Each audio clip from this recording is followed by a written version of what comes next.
I just finished rewatching Raincoat. Now, I don't know if I can call it a rewatch because this movie came out in 2004. I was very young back then, and the first time I tried watching it, I could not sit through it because I thought it was very dialogue heavy and slow and boring. I decided to give it another go, and it was absolutely worth it.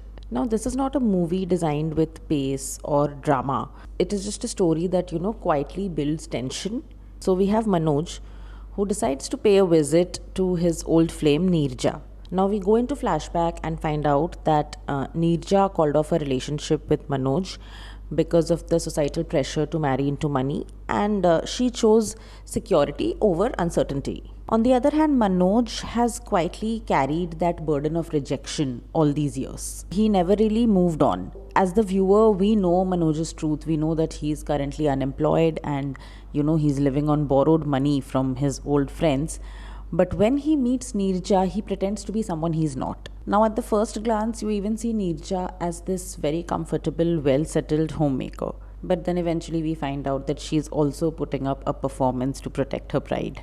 That her husband is a fraud and an alcoholic.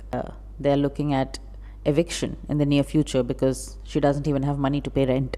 Here are two people who once used to be each other's closest companions, now lying to each other's faces just so they can survive this moment of reunion with some dignity. While Manoj and Neerja continue building on this illusion of a life, they eventually discover each other's truths. And when they do, they secretly try to help each other, which initially comes across as generosity. So then there is Manoj trying to pay off her rent dues to Neerja's landlord.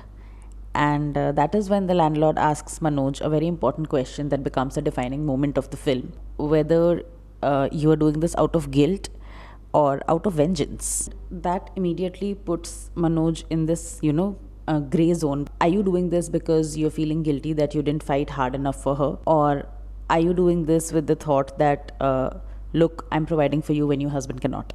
So, throughout the duration of this movie, there are no big declarations of love, mutual agreement that we'll quietly help each other out. By the end of it, it doesn't feel 100% pure because they continue being performative about their lifestyles. There is no absolute, resolution, but you still find closure.